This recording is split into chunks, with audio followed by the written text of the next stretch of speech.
sur l'évolutionnisme et le créationnisme. Vous savez que ce sont deux courants qui, dans certains lieux, notamment aux États-Unis, même dans des universités, se battent. Créationniste, ça veut dire le monde a été créé. En plus, on peut ajouter créé par Dieu, même si on ne sait pas trop lequel. Et évolutionnisme, ça a toujours été, et c'est par les lois de l'évolution, bien mises en évidence par Darwin, que l'homme est apparu, qu'il s'est détaché de ses ancêtres animaux, etc. Vous voyez ? Mais des gens se battent très violemment là-dessus. C'est absolument incompatible.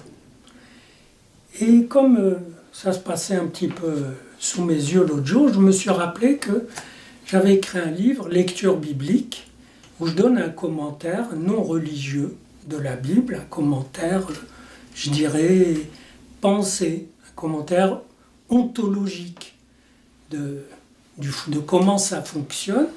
Et pour moi, c'était évident que les scribes de la Bible n'étaient pas assez naïfs pour avoir cru que le monde a été créé il y a 5700 et quelques années. Dans le calendrier hébreu, à base biblique, c'est il y a 5700 et quelques. Ça fait bizarre. Voilà.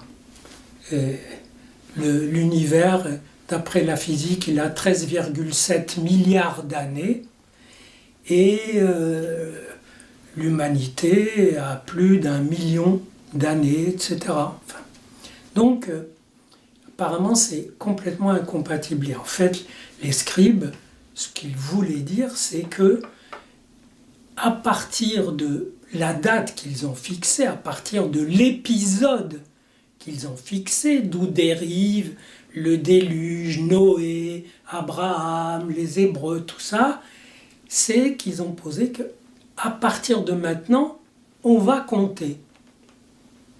Bien sûr qu'il y a 10 000 ans, il y avait des tribus, etc., avec des chefs et qui se battaient, l'anthropologie a étudié ça abondamment.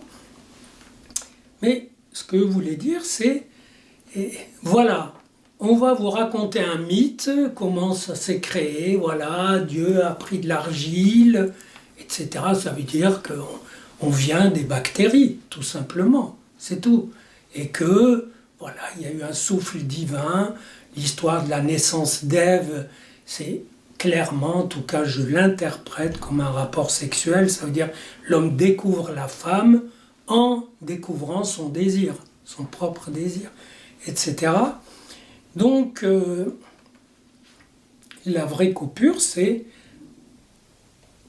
non pas entre créationniste et évolutionniste, mais entre ceux qui pensent que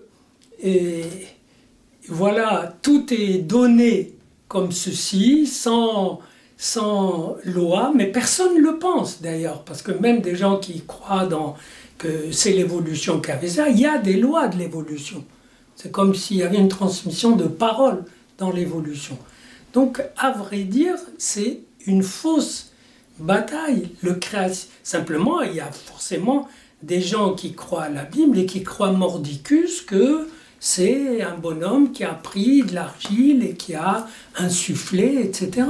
Et il y a même une légende, celle du golem, où un sage talmudiste a essayé de fabriquer un golem, comme ça. Donc c'est les fantasmes humains de l'homme se créant lui-même. Donc finalement, le créationnisme se retourne contre lui-même quand il est fanatique, et il met l'homme à la place de créateur. Alors que l'évolutionnisme, qui est plus modeste, il met la création à la place de la création. C'est la création qui continue et qui a commencé depuis des milliards et des milliards d'années.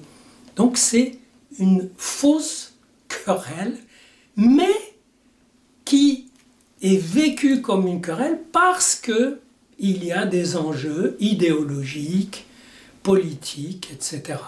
Vous voyez? Donc ces enjeux arrivent à se cacher, heureusement, là aussi, comme ils se cachent ailleurs. Et en réalité, ça n'a rien à voir avec le début ou la fin du monde.